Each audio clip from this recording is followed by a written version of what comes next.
अल्हम्दुलिल्लाह वस्सलातु वस्सलामु अला रसूलिल्लाह व अला आलिहि व सहबिहि व मवाला। प्यारे भाइयों और दीनी बहनों, अस्सलामु अलैकुम व रहमतुल्लाहि व बरकातुहू। अरबईन नबवी के इस कोर्स में आप सबका स्वागत है और हम हदीस नंबर 33 पढ़ने वाले हैं, जिसका टॉपिक है मुद्दई के लिए दलील पेश करना ज़रूरी है। हदीस है अन इब्न अब्बास रज़ियल्लाहु अन्हुमा अन्न रसूलुल्लाह सल्लल्लाहु अलैहि वसल्लम क़ाल।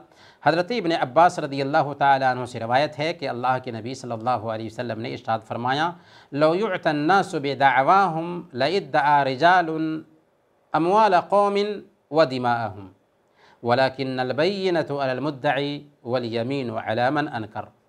हदीथुन हसनुन रवाहुल बैहक़ी हकज़ा बअदुहु फ़िस सहीहैन। यानी अगर लोगों को सिर्फ़ उनके दावे की बुनियाद पर हक़ दे दिया जाए तो लोग दूसरे लोगों के खून और उनके मालों का दावा कर बैठेंगे, लेकिन मुद्दई के ज़िम्मा दलील पेश करना है और मुद्दा अलैह के ज़िम्मा कसम लाज़िम है।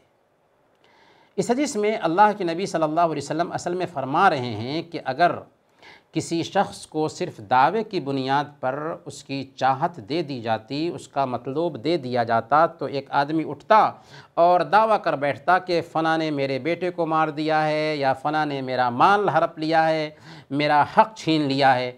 लेकिन ऐसा नहीं है, बल्कि दावा पर दलील पेश करने की ज़रूरत होती है। लिहाजा अगर कोई आदमी किसी के ख़िलाफ़ दावा पेश करता है तो सबसे पहले जज मुद्दा अलैह को बुलाएगा और उससे पूछेगा कि क्या तू इक़रार करता है कि फ़लाँ का हक़ तुम्हारे ऊपर है।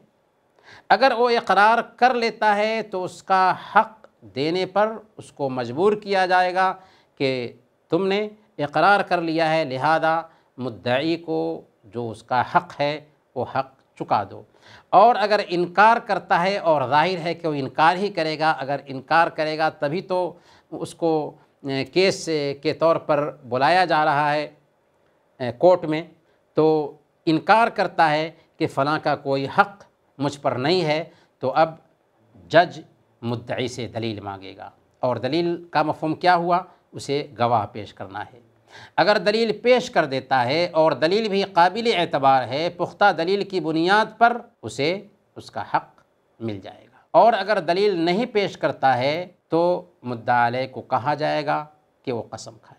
कसम खाएगा कि मेरे ऊपर फ़लाँ का कोई हक़ नहीं है। अगर मुद्दा अलैह कसम खा लेता है तो मसला ख़त्म हो गया। लेकिन अगर बाद में भी मुद्दई के पास गवाही मिल जाती है, दलील पाई जाती है, तो दोबारा वो जज के पास आकर के अपना मसला पेश कर सकता है। अब अगर कोई मुद्दा अलैह कसम खाने से इनकार करता है तो केस उसके ख़िलाफ़ हो जाएगा, क्योंकि कसम खाने से इनकार करना ये इस बात का इशारिया है कि मुद्दई का हक़ उसके पास पाया जाता है, इसलिए वो कसम खाने से मुकर रहा है। यहाँ पर एक सवाल है कि मुद्दई को दलील पेश करना है और मुद्दा अलैह को कसम खाना है, क्यों? तो इसकी हिकमत यह है कि मुद्दई का जो पहलू होता है कमज़ोर होता है, क्योंकि वो ज़ाहिर के ख़िलाफ़ चीज़ का दावा कर रहा होता है, इसलिए पुख्ता दलील का वो मुकल्लफ़ ठहराया गया है। हकीकत तो ये है कि मुद्दा अलैह का हाथ खाली है, उसके ऊपर किसी का हक़ नहीं है, इसीलिए मुद्दई दावा कर रहा है तो ज़ाहिर सी बात है कि उसे सबूत देने की ज़रूरत होगी, दलील देने की ज़रूरत होगी। जबकि दूसरी तरफ मुद्दा अलैह का पहलू मज़बूत है, क्योंकि असल तो यही है कि उसका दामन है दूसरे के हक़ से खाली पाया जा रहा है। लिहाजा यहाँ उसके लिए सिर्फ़ कसम खाना काफ़ी है, जो कमज़ोर दलील है, और इसी पर केस को ख़त्म कर दिया जाएगा। तो ये रही हल्की सी तशरीह इस हदीस की। व सल्लल्लाहु अला नबीना मुहम्मद व अला आलिहि व सहबिहि अजमईन।